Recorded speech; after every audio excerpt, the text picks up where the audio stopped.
We're going to begin the second half of the event today. We're going to have our keynote speaker, and I'd like to introduce Dr. Anita Sengupta, who is the CEO and founder of Hydroplane Ltd. And the professor of aeronautical engineering from the University of Southern California. Dr. Sengupta received a PhD in aerospace engineering from the University of Southern California, and she's an aerospace engineer, an instrument-rated pilot, a real-life rocket scientist, and a veteran of the U.S. space program. Working for NASA and Boeing, she has developed techniques that have enabled the exploration of Mars, asteroids, and deep space. This includes work on the ion propulsion system for the Dawn mission, which is currently in the main asteroid belt, the supersonic parachute that landed the Curiosity rover on Mars, and the Cold Atom Laboratory and Atomic Physics Facility on board the International Space Station. After leaving NASA, after about 17 years, she moved into the high-tech transportation sector and led the development of the Hyperloop as a senior vice president of systems engineering at Virgin Hyperloop.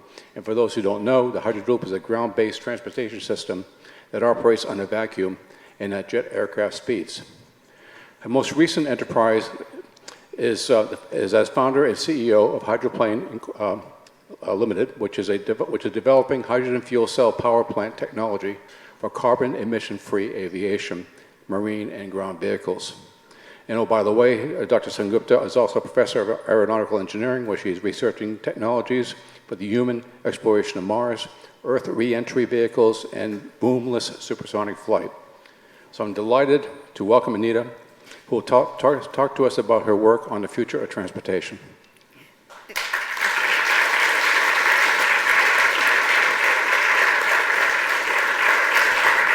Thank you very much, and thank you for having me. And I've been to Oxford twice before, but I've never actually been to the museum, and I got to see a bunch of sites on campus, which I had never seen before either. So it's a very beautiful city and school that you either live in or have been to or lived in the past. And so I'm really happy to be here.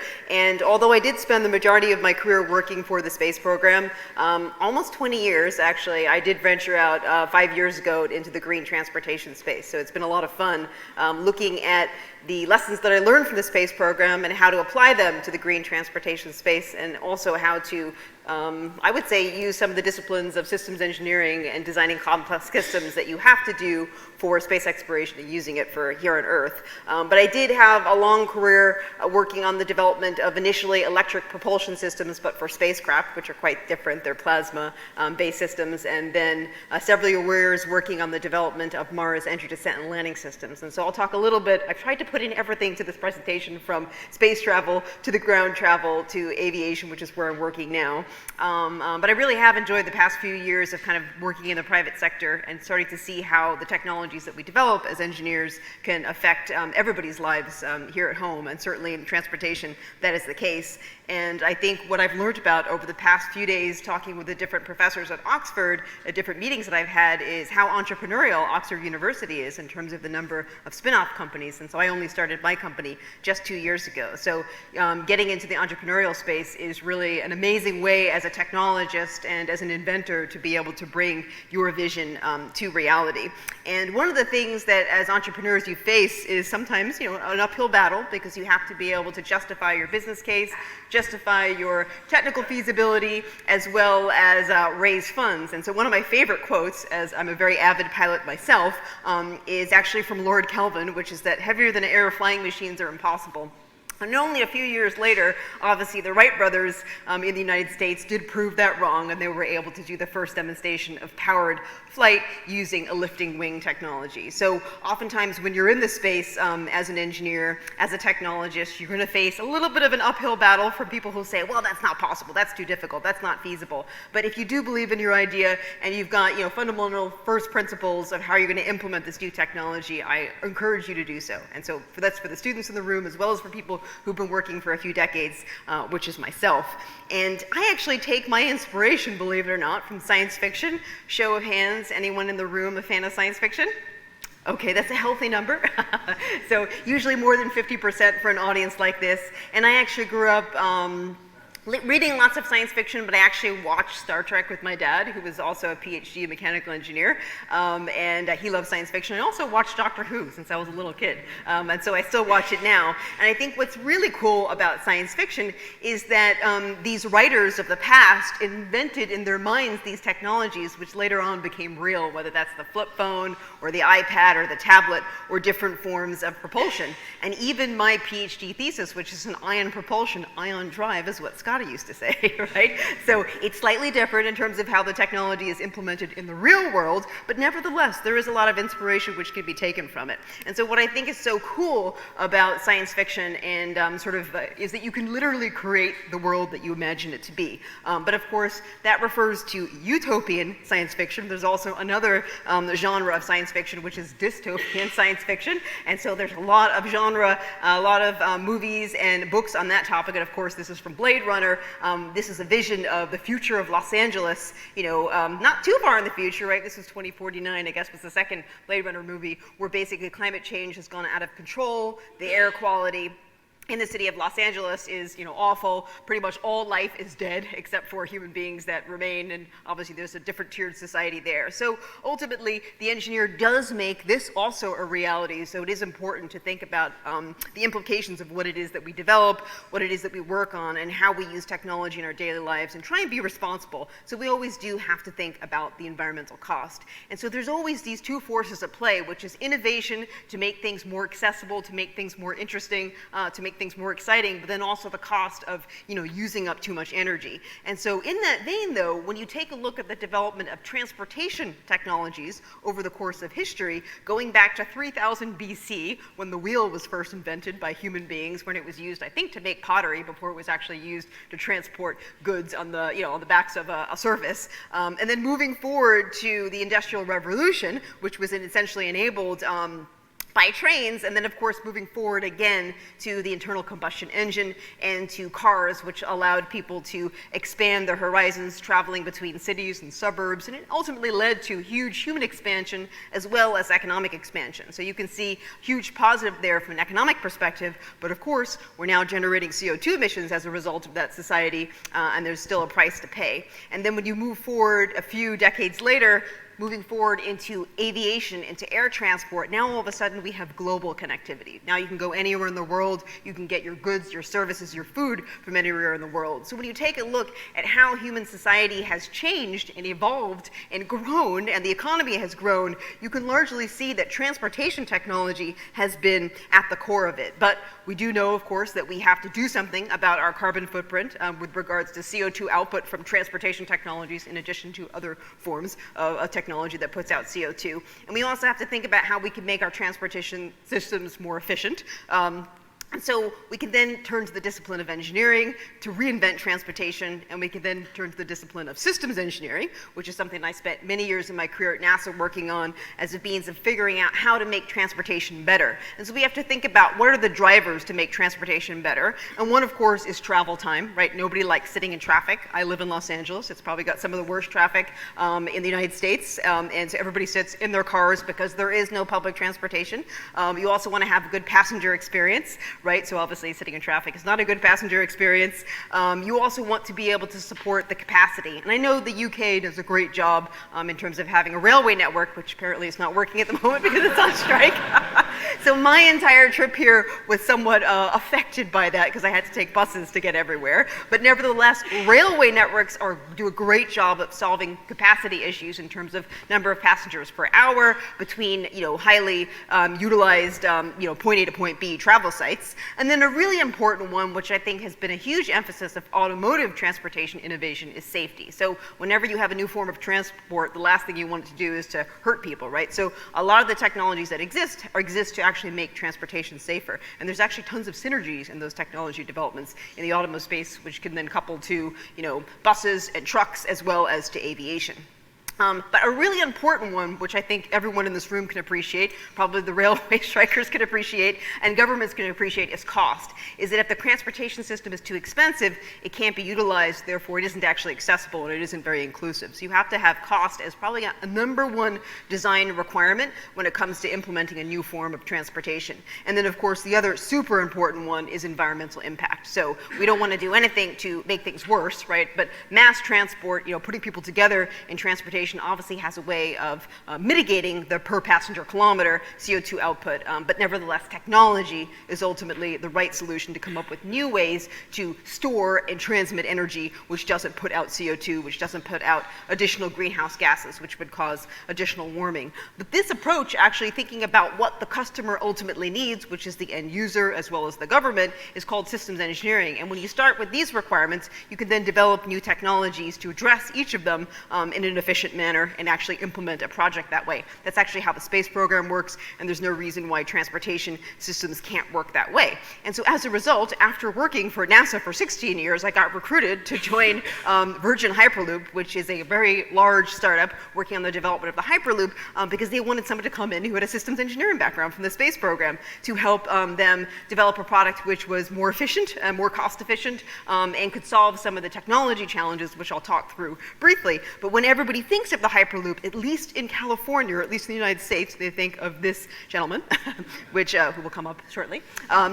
That's because back in, I think it was 2008, or maybe somewhere time between 2008 and 2013, Elon Musk released a white paper which said instead of California implementing high-speed rail, which is obviously relevant to the UK where you have HS2, why not do something more futuristic, a little bit more forward-thinking, even more efficient? And so he put together a white paper that proposed why not have the Hyperloop.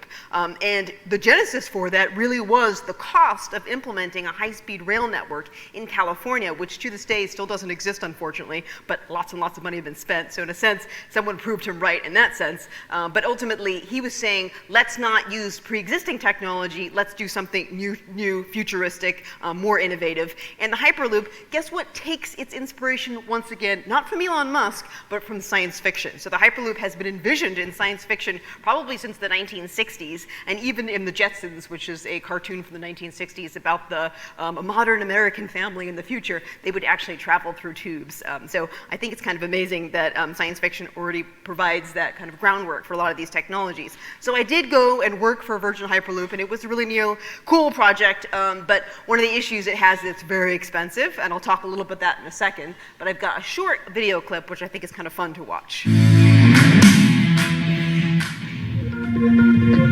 In the middle of the desert, miles outside of Las Vegas, what happens in this tube could change how we travel. For a lot of people, this seems like science fiction. It does, but it's science fact because you can see it right here. Yes. Dr. Anita Sengupta leads the team in charge of making this technology come together. We've demonstrated out here in the desert in Las Vegas, which experiences very large temperature swings, over 100 degrees during the day, can get below freezing at night. You were part of the team that helped land a rover on Mars? That's correct, yes. That's my training. I spent most of my career working at NASA. I'm used to working with vacuum chambers. I'm used to working with electromagnetic propulsion systems. Working on Hyperloop reminds her of working on spacecraft, traveling hundreds of miles per hour through a vacuum tube in a magnetically levitating pod. That pod is designed to fit 9 to 12 people. She thinks it will remind passengers of a plane, but better. You don't have the traditional sort of experiences that you have in aircraft. There's no such things as turbulence, right? Because you actually have no air around you, right, on the outside of the pod. So the ride is actually going to be a lot smoother. So you're not even going to be able to tell that you're going that fast. Their last speed test reached 240 miles per hour, only limited, she says, by the length of the track.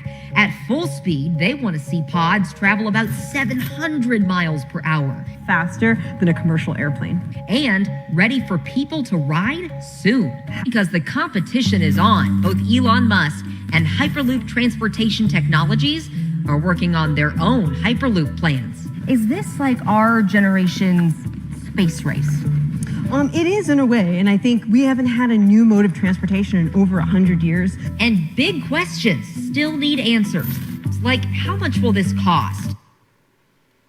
So I won't play that entire clip, but a question I'll answer is, what is the Hyperloop? I was speaking with a gentleman earlier before the session started about the challenges of the Hyperloop. And so the Hyperloop basically is a maglev train, but with much smaller cars inside of a vacuum tube. So it still uses magnetic levitation to mitigate frictional resistance on the track. It still uses linear electric propulsion to be able to propel you to fast speeds. But what lets you go to even faster speeds is that system is inside of a vacuum tube. It isn't going to be a hard vacuum like the vacuum of space, but it does need to get down to about 1 to 10% of atmospheric pressure. And what that does is it mitigates aerodynamic drag, which happens to be your primary energy loss mechanism as you go up to faster and faster speeds. And so, of course, there are technical challenges associated with the development of that vacuum tube, which we only did a short track section of as part of the company when I was working there, as well as challenges associated with having airlocks, because the passenger vehicle itself is going to be at an atmospheric pressure within it so that people are comfortable and safe,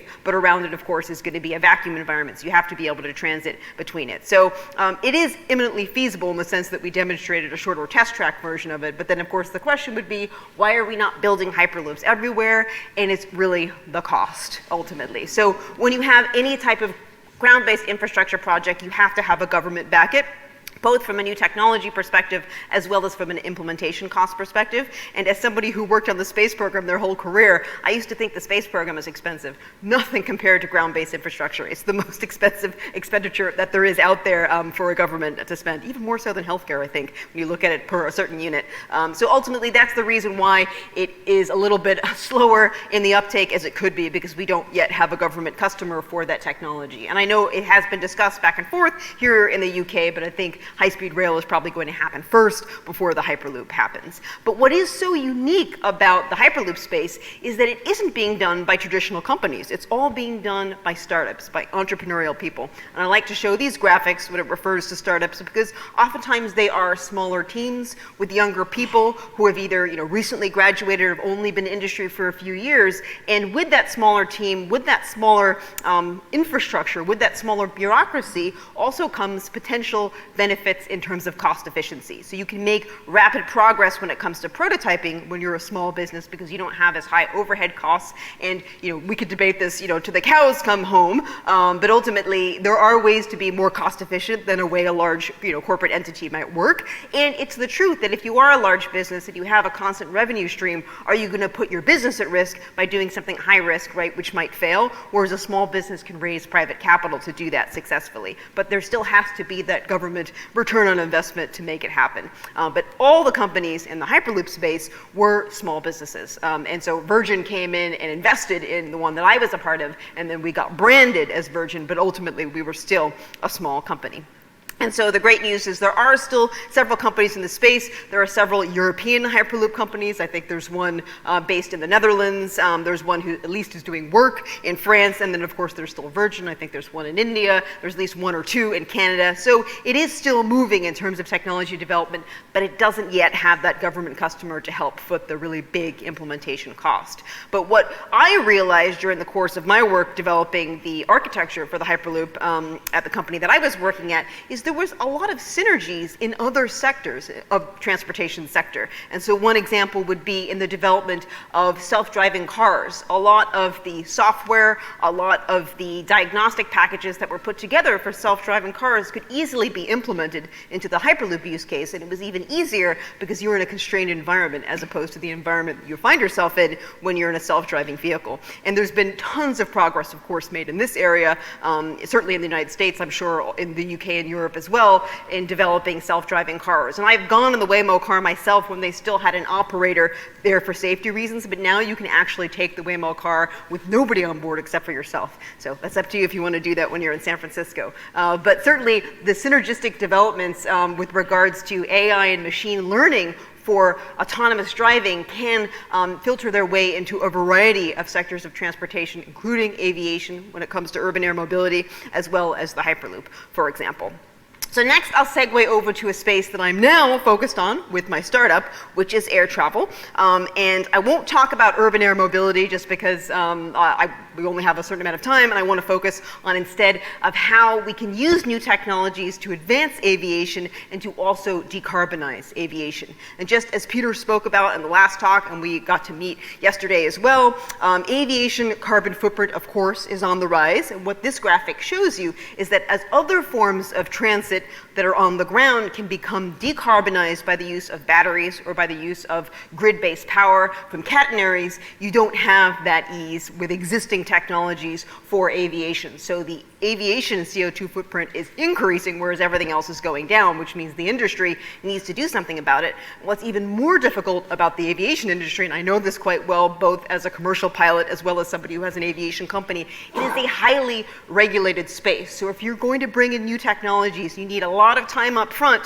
to get them into the certification process and convince and teach and train the regulator as to how we can implement these new technologies safely, cost effectively, and ultimately so that we can get them on the market and start decarbonizing aviation as we get going. And in the EU, and I assume the UK, there is legislation in place to make people decarbonize by the 2050 timeframe. I don't think there's anything like that in the US, unfortunately, but at some point I'm sure everybody will come together on that. And certainly any of the technology developments that we do in the United States, in the EU, in the UK, in Asia can all be leveraged in any country which wants to adapt them. But we really do have to do the innovation now on the technology front to meet the climate change objectives that are coming in the future.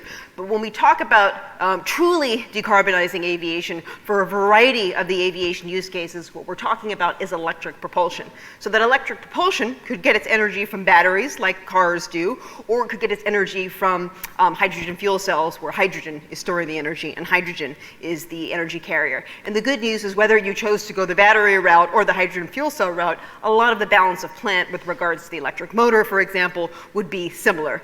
I did spend 2 years in the battery-powered aircraft space, specifically in the urban air mobility space, and what that taught me was that you really can't do much when it comes to aviation with batteries because they're so heavy. The energy density is so bad. So you're really limited to aircraft that can fly for less than an hour at, basically, 100 miles an hour, which is, I forget what that is, kilometers per hour, it's like 100, it's like, I don't know, a little more than that in kilometers per hour. But the point is that that really doesn't solve any traditional aviation use case when it comes to regional travel, for example. It really only solves things like training planes, but not quite if you need to do cross country, and urban air mobility if that comes into existence. And so after spending a few years in that space, I realized this isn't going to work. We need to do something to address the energy storage part of the equation. So I actually founded a company in this space to develop hydrogen fuel cell power plant technology, starting with smaller aircraft. And that's because when you look at the regulatory space and the requirements, if you start with something smaller that doesn't weigh as much, you can get that product onto the market a lot sooner because there's a different set of regulations that cover, the big airlines, for example. And of course, the benefit of having electric propulsion for aviation is that it's carbon emission free, right? It's not going to put out any CO2, which means it also doesn't have the additional NOx emissions at altitude, which makes things worse from a radiative heating perspective. And the other huge benefit is that if you have an electric vehicle, anybody in the room have an electric car? I guess not as many here as in California. I actually have a hydrogen fuel cell car myself in California. But basically you have significantly reduced noise signature. That's great if you're the passenger, right, or the person driving the car, but it's even better for the environment around you. So when you look at noise pollution, that's the #1 reason why people hate airplanes and hate airports is because of the noise pollution, even more so than the environmental pollution from CO2, if you can believe it, at least in the United States. And so another huge benefit of electric propulsion is that. And if you are an active pilot or somebody who owns an aircraft, you actually can get significantly reduced maintenance costs. So whenever you implement a new technology, if you can save people money, that's kind of a winning proposition.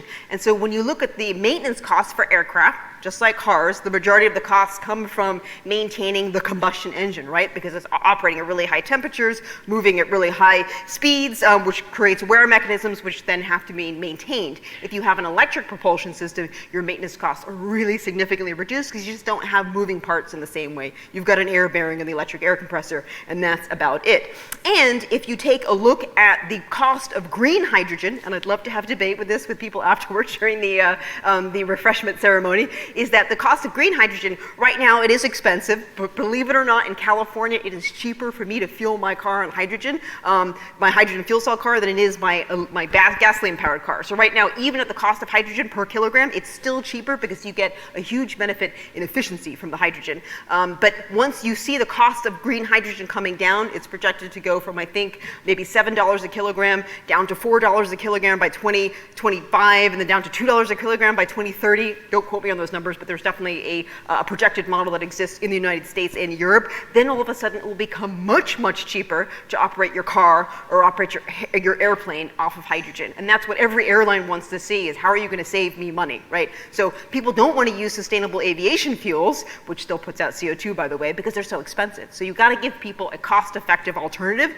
and then you'll have more adoption in that new technology. So these are the justifications for it. So what I'll show you now is a cute video that we made we just did a trade show in Europe a few weeks ago, and then we're going to Oshkosh next month, and so it's a little promo movie on my company. And we are based in Los Angeles, so I have a lot of friends in the entertainment business who helped us make the movie. I'm Dr. Anita Sengupta, professor of astronautics and founder of Hydroplane.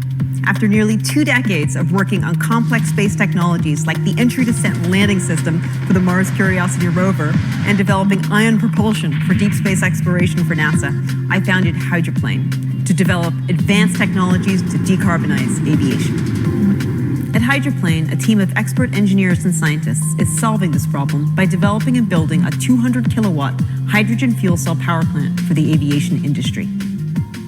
Hydroplane's innovative approach of stacked modular fuel cells allows for easily scalable solutions from single-engine aircraft to helicopters, eVTOL platforms, and regional aircraft.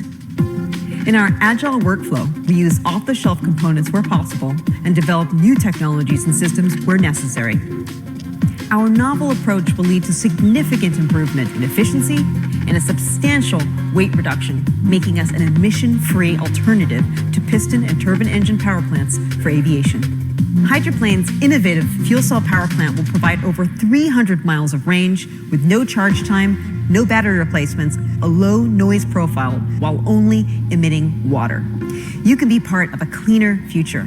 Join us as Hydroplane develops the world's first single-engine aircraft hydrogen fuel cell power plant. We enjoyed making that. That was fun. So our hangar is out in the desert, and it's in an airplane museum spot, so there's all these extinct airplanes that we get to include in the photos that we come up with. But I think one of the questions that I get asked all the time now, because I do a lot of speaking on the topic of green aviation and hydrogen-powered flight, is, well, what about hydrogen, right? So hydrogen is made from the hydrocarbon reforming process, therefore you're still generating CO2. That's true. The majority of hydrogen is still produced that way for the manufacturing sector, but the emphasis in California, where we're based, is to actually create the majority of hydrogen using green hydrogen, which is basically using electrolysis. So if you've got lots of solar and wind energy, you obviously have a lot of wind energy in Europe. In California, we have both solar and wind, and there's a lot of excess capacity. If that gets put into an electrolyzer, you can produce what's called green hydrogen. So therefore, you have green electricity running through an electrolyzer to create green hydrogen, which can then go to fuel vehicles. And when I charge my Toyota Mirai in Los Angeles, where I live, I can actually go on the app from the California Fuel Cell Partnership,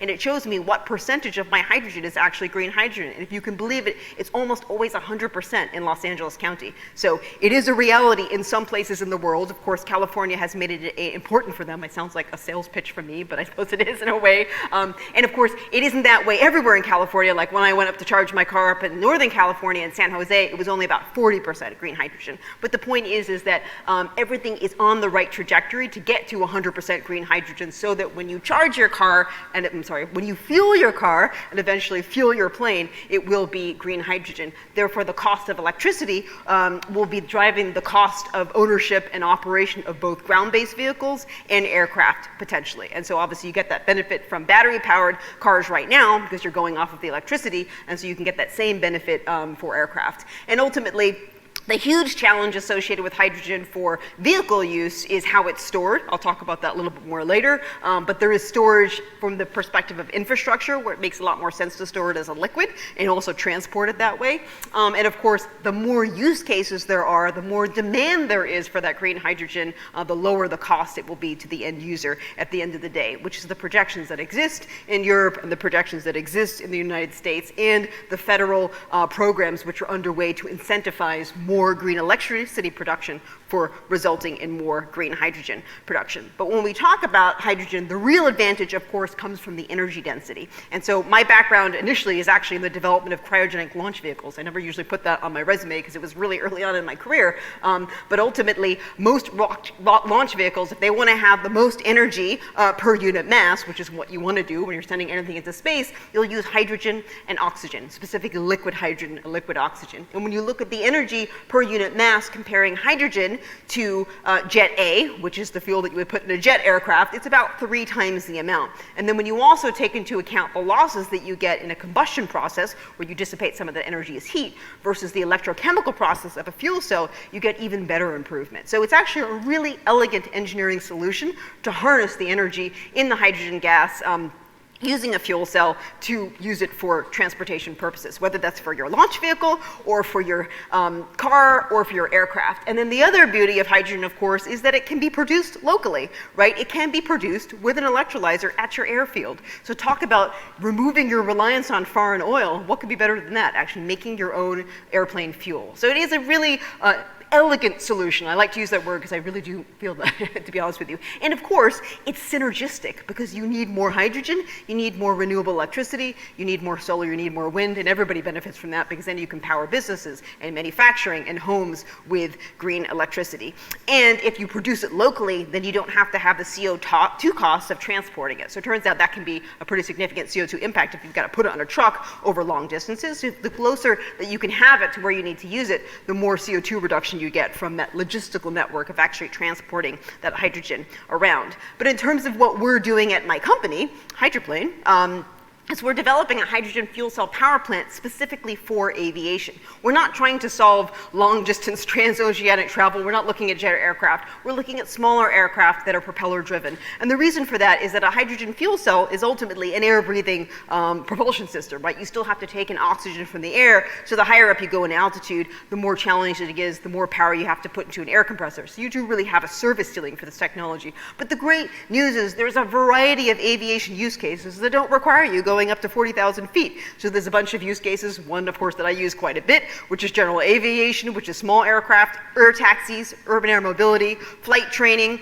as well as regional transport going between city pairs like Los Angeles to San Francisco, as well as cargo transportation. So Amazon, probably everybody buys stuff from Amazon, has to move goods back and forth very quickly between airports that are local to where you live. So, you may only go to London Heathrow or Gatwick, but there are a ton of small airports out there which actually are underutilized, especially in the United States, that actually can take on a variety of these use cases. And I already mentioned the benefits of hydrogen fuel cell technology earlier. And although Peter talked about it a little bit, basically the way I like to describe what a hydrogen fuel cell is, it's a hydrogen ion battery. So instead of having lithium ions, which are themselves have to be mined, are a limited resource, and there's a lot of CO2 associated with mining lithium, you have to have hydrogen gas coming in, the H2 molecule, you split it up using a catalyst, the hydrogen ions flow through a membrane, in this case it's a polymer membrane, so that temperature that Peter mentioned earlier of 80 degrees C, that actually comes from the limitation of the membrane. The electrons that are released in that process of the hydrogen gas being split up is what your electricity comes from. So it flows around in a circuit outside of it.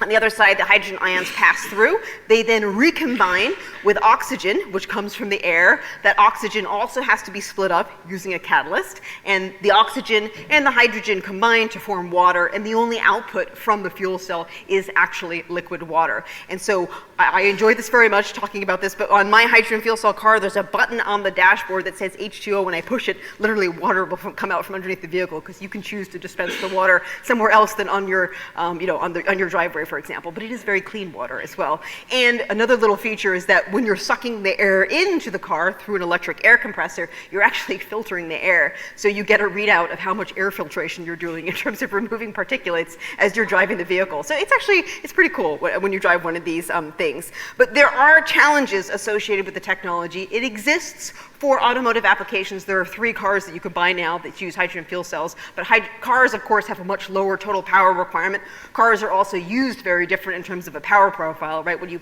drive a car, you accelerate over a short pulse, but the majority of your mission or your flight is basically going at really low power levels. So when you design a fuel cell for the automotive application, you're actually trying to optimize it for your cruise power, which is incredibly low. When you fly an airplane, completely different power profile. You don't fly at 100% power other than takeoff and climbing and changing your altitude, but you do fly at roughly 60 to 70% of peak power. So it's a very different design of the fuel cell for that power profile. So what we're doing at the company is we have a custom fuel cell which is designed with this in mind in terms of a catalyst which is able to more effectively rip apart the oxygen gas, as well as a catalyst which is able to more effectively rip apart the hydrogen, as well as a membrane which is more durable, which is the primary wear mechanism, which is what the regulator cares about, right? Whether or not your fuel cell is going to survive.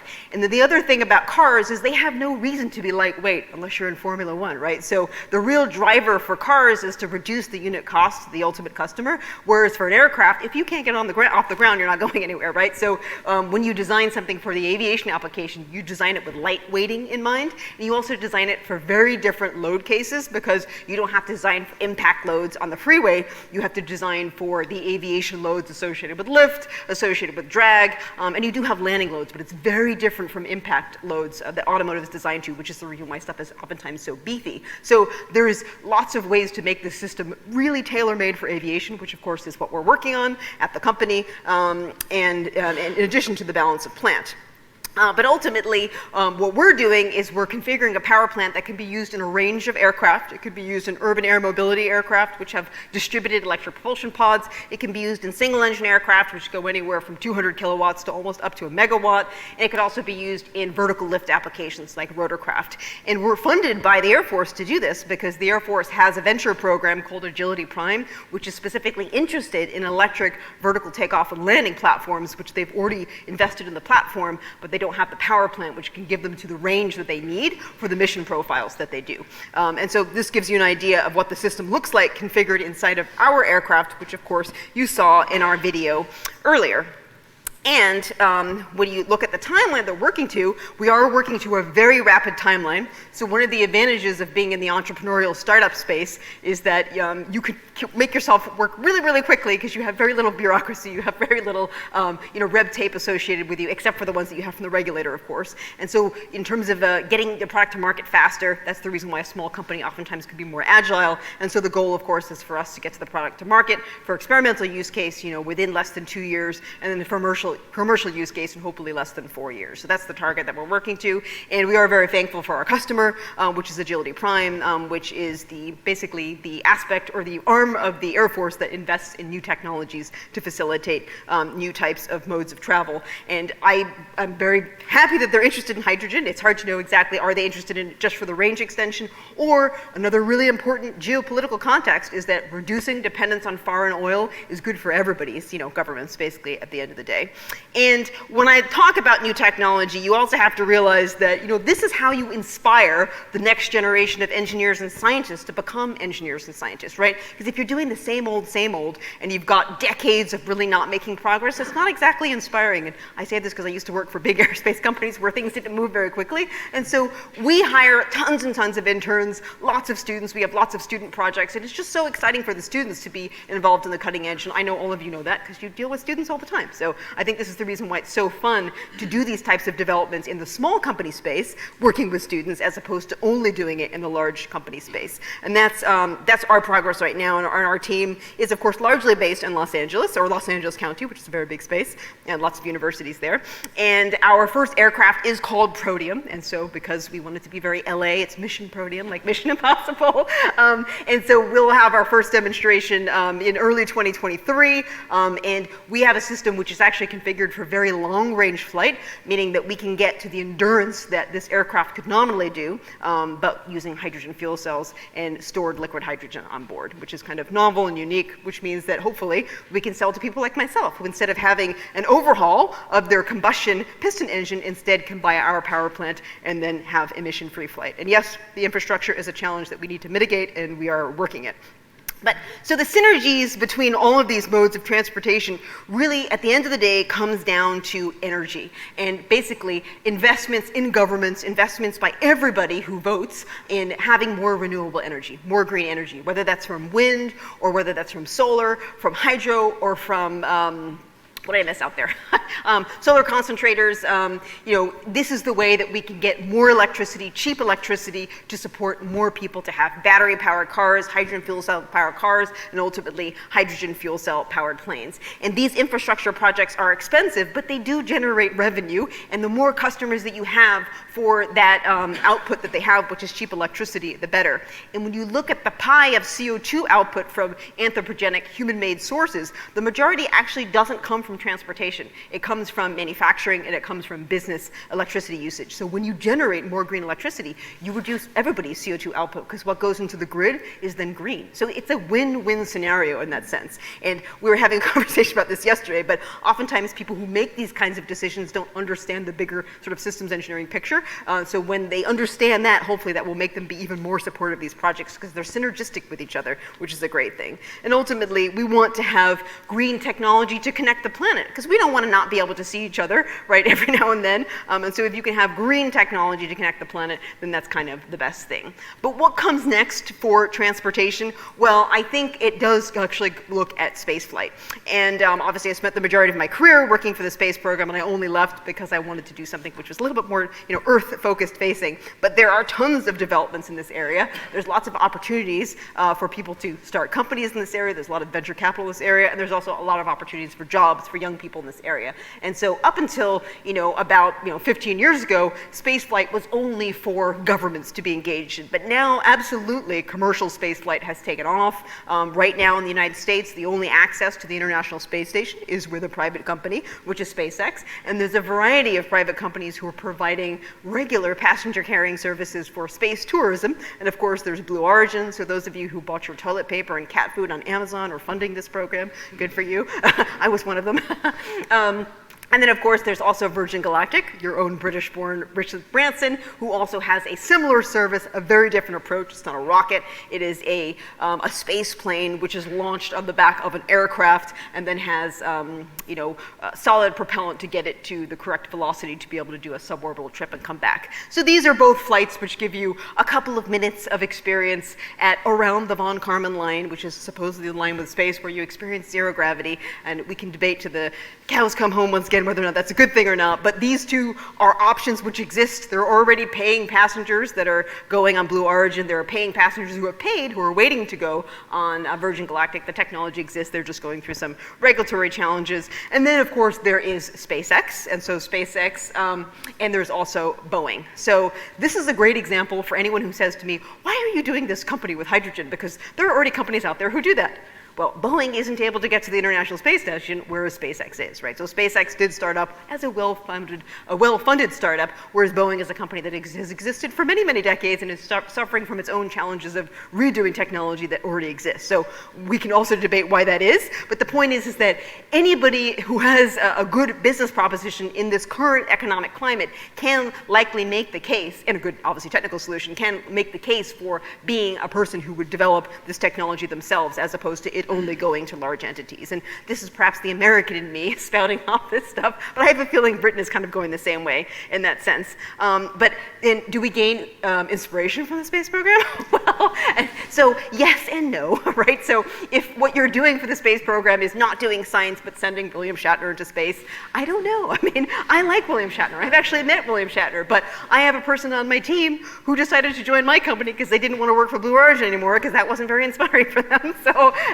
and that also has a British element, which is, I think there was, when this happened, which was sometime last year, Prince William criticized the space race, saying that you should be spending your money on things to solve climate change problems here at home. And I agree with him. I think he's right. So At the same time, there is a lot of money out there, but we do have to think about how money is spent, and we do have to think about what is the right return on investment, and how do we help the people who come next, right? So we're not the last people on Earth. There's generations of kids who want to be around and live comfortably going forward, and I see too many negative dystopian science fiction shows and books in my space. But that being said, there is already spaceflight to and on other planets, which is what I spent the majority of my career working on, was actually interplanetary space travel. And it also is a flying vehicle. So this is an example of, well, this actually is the entry vehicle that the Mars Science Laboratory Curiosity mission used, and also the same as the Mars 2020 Perseverance rover used. And although it doesn't look like an airplane, it is an airplane. So it actually has a terrible lift to drag ratio. It has more drag because it's intended to slow things down. But it does have a lift vector, and that lift vector can actually be modulated by roll thrusters on the back side of the entry vehicle, so that you can control the direction of your flight as you get down towards your target point on the surface. That, of course, is not done by a joystick by somebody in mission control on Earth, because it takes too many minutes to transmit that information, but it is done with a pre-planned software on board the aircraft, which is making measurements of its speed, of its altitude, and of its position. It's integrating where its position is relative to its surface target. So we have had spaceflight several times to the surface of Mars, and this one in particular was not a ballistic entry, it was a lifting body re-entry. It was the mission that I worked on several years ago.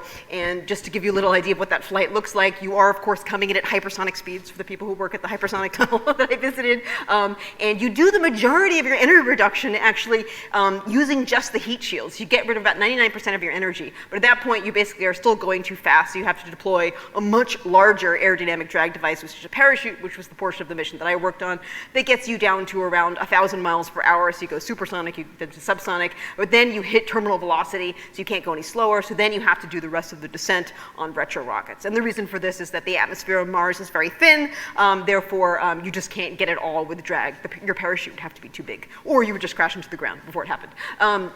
And so the approach here, of course, is to use retro rockets, which is a rocket pack. So not a good mode of transport for Earth, although I see people trying to do it. But nevertheless, we have successfully done very complex autonomous spaceflight to the surface of another planet with the Curiosity rover. And of course, we did it prior to that, just not in a lifting body entry type, in a ballistic entry. And of course, we did it again with the Mars Perseverance only, just about a year or so ago. And we also had our first electric flight on the surface of Mars with the Ingenuity helicopter, which is a it's basically a multi-rotor system, counter-rotating propellers. And the really funny part is my capstone project at Boston University all those years ago was basically a counter-rotating propeller project. So that was just kind of funny. I was like, how do these things in life, it always comes back to you at the end of the day. But so this was a very challenging problem because the atmosphere is really thin, which means you can't generate as much lift. But good news is gravity is also 1/3. So they were able to make it work by significantly lightweighting it. And by demonstrating this technology, you now have another asset on the surface that can collect really cool reconnaissance information for the rover, or maybe you get rid of the rover altogether and you do all your science using these types of systems. You could also do it with an airplane, right, with a wing generating lift, but this was an approach. And the actual flight on Mars, this is kind of my favorite video. So this is actually from the Curiosity rover looking down as it was descending towards the surface on landing night. That was the heat shield falling away. And this is the rover on the parachute going back and forth like swaying in the breeze. At this point, it's already going subsonic, and then at some point you'll see it stop shaking, and that's because the parachute has been cut away, and it does the rest of its flight on retro rockets down towards the surface. So we have actually had flight and transportation for robotic explorers on the surface of other worlds. So I won't let the whole video play through because it gets a little bit monotonous, but you get the idea. And moving forward from other flights on other planets, we have another mission coming up, which is a mission to the surface of Titan called Dragonfly, which is going to have an octocopter. So once you get another electric flight vertical lift application for Titan. Titan is one of the moons of the Saturn system, and it's really unique in that it has a really thick atmosphere, and it's also a cryogenic atmosphere. So from a thermal management challenge, it's an interesting one because it has to experience extreme heating as it's re-entering the atmosphere, but it also has to experience really cold temperatures as it's descending after it's slowed down. And so this system also uses a parachute It also uses a heat shield, but doesn't have a rover, and its platform itself is going to do all the scientific exploration. But you can see how these autonomous, very complex systems that demonstrate flight, in this case using nuclear stored energy with I think this has an ASRG on board, but I'm not sure. It might be an RTG. I forget which one it is. It's an RTG. But it also will be exploring using flight.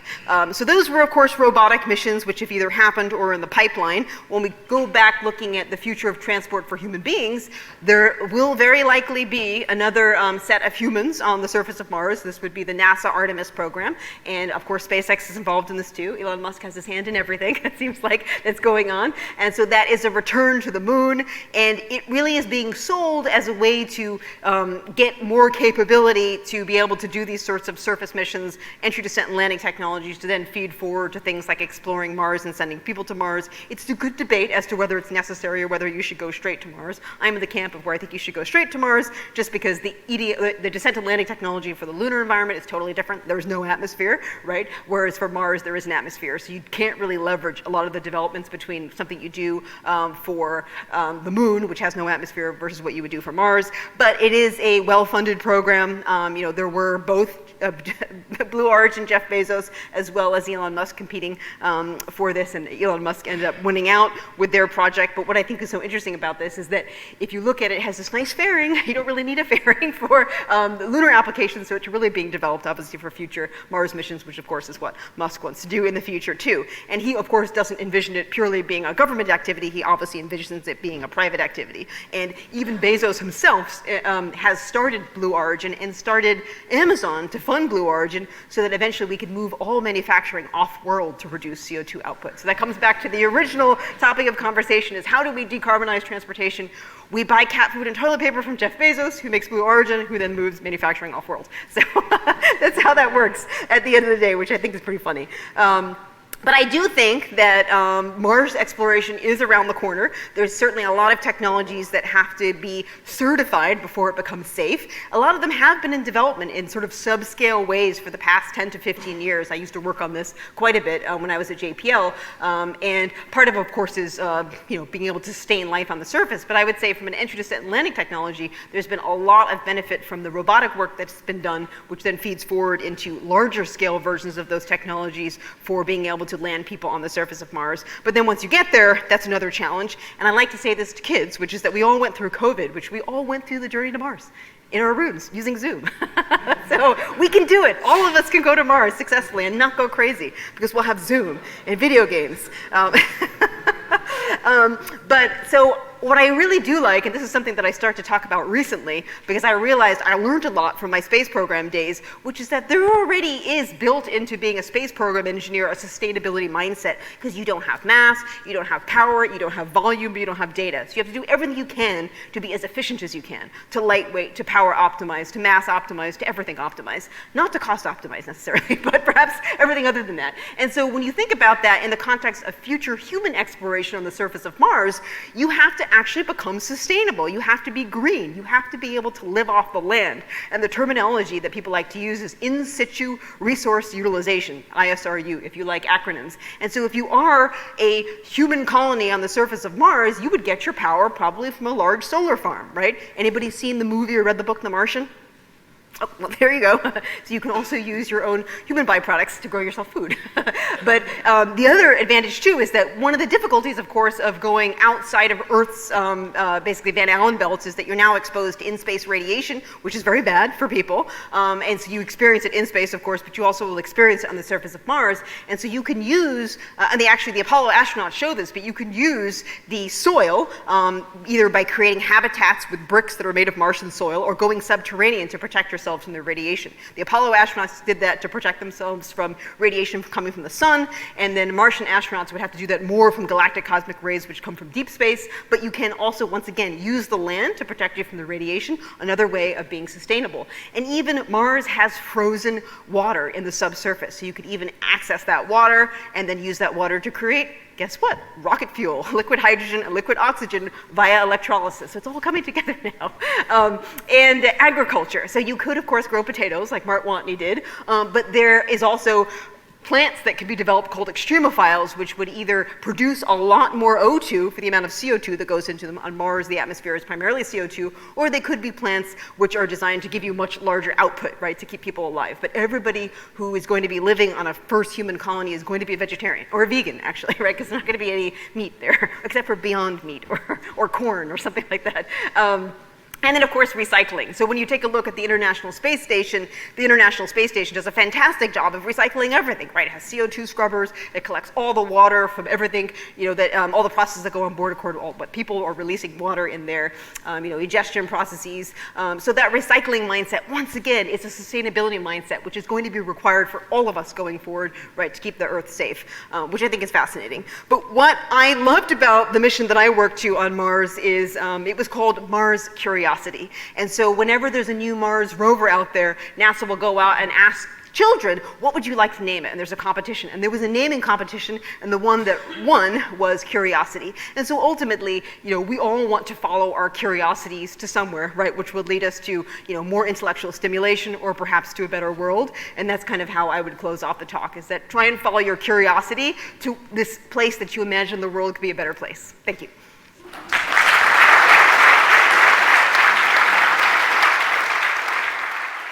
I'd like to take a minute to invite a rather important person to come who wants to share a few words with you. And I'm going to get this name wrong, but I'm going to try. Lubbock, I believe, is how you pronounce the first name, is one of the primary benefactors of this lecture series. I think he'd like to share some time.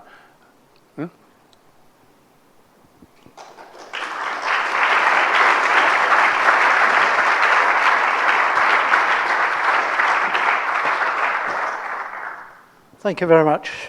I'm the grandson of Maurice Lubbock, so I'm a sort of two generations down from the original founding of this lecture series. We started in 1958, and as you'll see, this is the 47th lecture that we haven't done every year, but we've done most of them since the early 60s. Two things really that occur to me in terms of one-word summaries today. Visionary. I think we had a very visionary look at what we're facing in terms of challenges for the transportation systems of the future. I'm particularly gratified by Anita's background because I'm a particular space enthusiast, so constantly I get challenged with, well, what use is that to people on Earth? And I've now got some ammunition that I can come back to them with. I think also I'm a child of the 60s, so I grew up in the Kennedy era where he said, by the end of the decade, we're going to go to the moon. And I think most people, at the time that was made, that statement, didn't really have a full belief in it, but they achieved it just under the wire. And I get a sense of that here, especially when I look at your timescales. I think, those are remarkable to me. And I think that's an encouragement to anyone young coming into the field. They're going to see something, not sort of some distant 25 years in the future, like fusion energy or something like that, but something hopefully that we can point to in just a year or two's time and say, look what we've achieved. That timescale to me, I just hope that, I can see some of the development of that, and I will be following with great interest. One of the things that convinces me that we are on a kind of revival of this Kennedy era of thinking is those pictures of the Mars lander.